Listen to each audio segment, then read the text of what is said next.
Feels great, 28th fight, not including the fights on Ultimate Fighter, but 28th, 28th's a good number, and that's almost about how many pounds he had me by after the fight. He weighed in at 195, I weighed in at 173.5 after the fight. 22 pounds I was at a deficit, but it ain't the size of the dog, it's the fight in the dog, and I have a lot left in me. Diego, yesterday he kissed you on the nose at the weigh-ins. What was kind of your reaction to that, and did it kind of fire you up more for today? I've been getting asked this a lot, and I had a lot of my friends text messaging me being like, Diego, he's just trying to get in your head.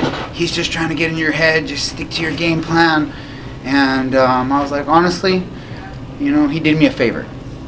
After all the fights I've been in, the losses that I lost, the KO losses, the injuries, the knee injuries when Marching Hell was trying to rip my leg off and left me with a knee injury, the hand injuries, all these injuries, that come with it, and the brain injuries are the worst, getting cracked in the nose by Joe Lozon and breaking my nose, I realized this is the sport of war, so sportsmanship. And it doesn't really apply to this sport. We're warriors. We're straight up warriors. And you have to have in your mind's eye intention that I'm going out there to hurt this man. If you don't have it in your mind's eye to go out there and hurt that man, you're not going to go out there and hurt that man. You're going to go out there and try to play points. And then you get hurt, because that's what happened to me. So going into this fight, I had a little bit of my teammate rub off on me. Platinum Perry rubbed off a little bit. That savage killer. Where I was like, what? Maybe that's why God brought him on the team. Because I needed to let that savage killer, the real nightmare, back out. And after, suffering knockout losses in 2017, I said, no. I said, I'm not going to shake this guy's hand anyway. This isn't about shaking hands. This isn't about showing respect. This isn't about being friends. This isn't about being the most respectful. This is about being the most vicious killer that you can, in your mind, in your heart, in your training. And so when he kissed me on the nose, he did me a favor, because I knew when I wasn't going to shake his hand that people were going to come off, oh, Diego, look at him, he's disrespectful. Disrespectful. He didn't shake his hand. He didn't shake his opponent's hand. This is a sport after all. No, it's not a sport. This is war. This is fighting. And get it right. We might be going on the sports network, but this is fighting. Diego, earlier today, I saw you running through the hotel around midday in a sweatsuit, kind of psyching yourself up. Is that something you always do, and was this just trying to get the beast in? It's just going with the flow of the energy. I had somebody, a real wise man, come into my life. This wise man came into my life, and when we first crossed paths, he asked me, he said, Diego, why Diego, why you never become champion? And I looked at him like, man, are you really asking me this question? Are you just being disrespectful, or are you really asking me this question? And I said, I had to think about it, look him in the eyes and be like, okay, But he got my wheels spinning. He said, you need to get back to the Diego of the Ultimate Fighter. He said, you were hungry. You wanted that more than anything. You were doing the mind, the yoga, the mind, out in the storm. That Diego, you got to get back to that, he told me. And so I thought about it. I didn't see him till the next time. Next time I saw him, he had another question for me. He said, Diego, who's the greatest warrior of all time? And I said, oh man, I'm not gonna let him mess me up on this question this time, because he got me last time. He really mentally wrecked me. I'm coming with my A game on this answer. So, had to be David. He killed thousands, tens of thousands. Had to be David. He said, oh man, it's Jesus. He win the real fight. I'm like, man, he got me again. But anyways, to make a long story short, I was getting back to me.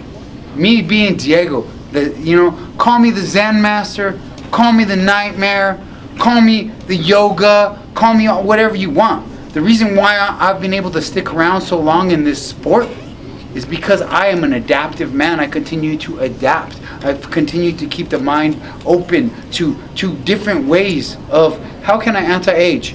How can I naturally, I have been natural my entire career. My body shows it. Why am I around? It's because I wasn't like all those other guys that were cheating and doing juice and doing human growth hormone and got big old hands and big old knees and big old foreheads. No, I still look young. I still look like I did when I came into this sport. It's because I have found ways, secrets. God's blessed me with secrets of the wisdoms of the universe, how to anti-age naturally, with diet, with nutrition, with breathing, with meditation and prayer. And so this is why I'm around, and this is why right now at my point in my career, I've got back to that Diego with a little bit of that Perry Savage killer on the side.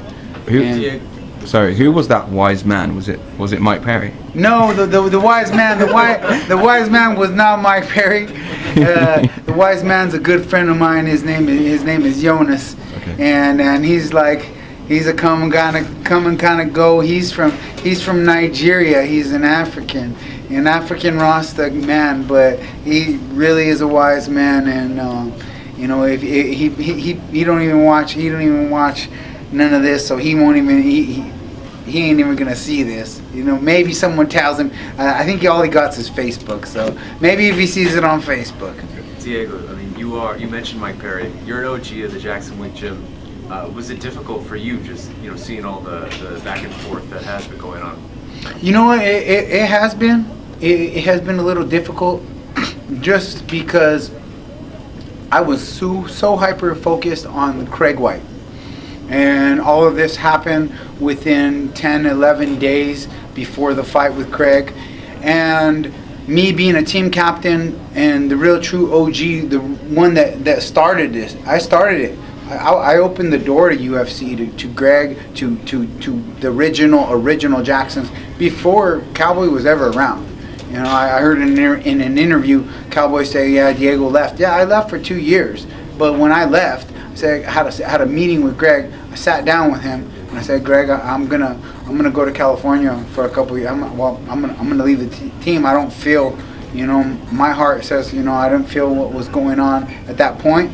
But I never ever talked bad about him. I never ever said nothing in the public. It was just a meeting. All right, I love you still. A hug, even it hurt to leave. I still remember that feeling, that soul tie breaking, and but with the whole Cowboy thing, I just was hurt because my coaches and Winklejohn and Chad Smith are solid stand-up guys, and they really are, and that's why they're in my corner. I have a lot of other options, and they're in my corner. I know that at any point, my fighting career could come to an end. And I choose these men to go to battle with, to go to war with, because not only do I trust them, I love them, and they're brothers to me. So yeah, I was hurt. I was emotional in the beginning of everything, but at this point, there's other fights for me. Cowboy's got to fight Perry. It's gonna go down. I'm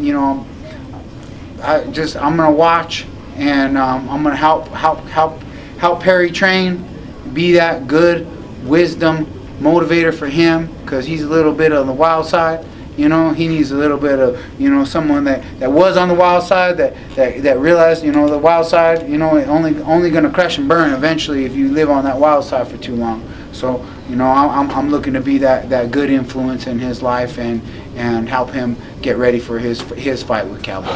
You mentioned the size difference tonight. Is that going to be a problem as you continue at welterweight? Will you look to go down to lightweight? You know what? Like I've been asking for years and years, 165 would be my division. Mm-hmm. We don't have it. I really wish that they would put every 10 pounds in the UFC, because these fighters are killing themselves and hurting themselves, and eventually, it's going to catch up. I'm very intrigued on the matchup tonight with Tyron Woodley and Darren Till. Both men had a very extreme hard weight cuts, but Tyron's 36 like me. We're both 36. At a certain age, your genetics play a part, but cutting the weight, it affects your endocrine system, your hormonal fatigue, and it affects you on so many levels. Everything's like a spider web when it comes to the human body. Your emotions, your mind, your body, your spirit, your nervous system, your immune system, all of this. And when you boil yourself, all the water out of your body, all the water out of your brain, when your brain's like 75% water, you boiling all this water out, the heat affects your energy system, and eventually it's going to catch up. Man, I like to use a terminology of, when you're 25, you can go out and drink as much as you want, wake up in the morning, go hit the gym, no problem. But when you're 36, it don't work like that. It catches up, and that's just the old age. Some people cellularly age different than others. Me, I'm a specimen. I'm like the Iceman Wim Hof. I tell you, I'm doing the alien stuff. Like I'm breaking into inject me with some E. coli and I'll show you. like straight up. Like I'm looking to be a superhuman. I've been training it for 15 years since I watched Hickson Gracie, who was on choke, and he was in the water in out there in Japan, and it was freezing, and he didn't want to. His wife said, "No, you're gonna get sick." He said, "No, it's the energy, and everything is energy." And he knew that way back then, and even into his 50s, he was still dominating. He still was going to get a fight into his 50s. Then Randy Couture on The Ultimate Fighter, with his alkalinity and just all the little secrets that he had, and he had it here. He refused to say, "No, I'm too old." If that's the first step, is saying, "No, I'm not old." When you flip the switch to "I'm young," put the young switch on. The body will follow the mind, but you got to really believe it, because the subconscious mind is a different thing. If your subconscious mind's telling you something in your conscious mind, then you got this side fighting this side, And I've been working at it, man. I've been working at it, and that's been one of my number one passions in life, is anti-aging, because I knew if I could learn how to anti-age, I could fight longer, and if I could fight longer, I have more time to get better, to fill holes in my game. And I didn't get to show you some of the holes that I filled because the guy was such a big, tall monster. But I've evolved the kick game, and we're gonna work on closing the distance a little better next time. But I'm not really hurt. I'm not hurt right now. He got me with an up kick to the side of the temple, but this pit bull jaw right here, it's all good. Like it's nothing. I'm healthy. Recently, last month, Tough Season 1 got together for a reunion of sorts. How did that go? It was awesome. Love all those guys. The energy was exceptional. All these guys basically were just so happy for each other, because what we all learned on that show was, I might have been the only one, me and Forrest, that got crowned the Ultimate Fighter, but every one of those men on that show learned how to be an ultimate fighter of life, and every single one of those guys is doing good, and no one is dead, no one is sick, and we were just all happy to see each other. Some more successful than others, but success is in the mind. Success is you can be rich in a lot of ways, not just money, and all of us Ultimate Fighters were rich when we were hanging out with each other, happy for each other. The only one that didn't show up was Koscheck, and he said, "If you ain't gonna pay me, I ain't gonna come." So he decided not to make it, and it was unfortunate. I was looking forward to seeing him. What surprised you the most after seeing everybody? it was just really cool to sit down with Mike Swick. He came all the way back from Thailand. He lives in Thailand now. He runs AKA Thailand. And Mike Swick's like, Diego, I tried so hard to be the last man standing. But you got me. You're the last man standing. And he gave me my props, said, you're the last man standing. I said, yes, I am. I'm the longest lasting, the last man standing. And you can put that on a meme. Thanks, guys. Thanks. Thanks, Diego.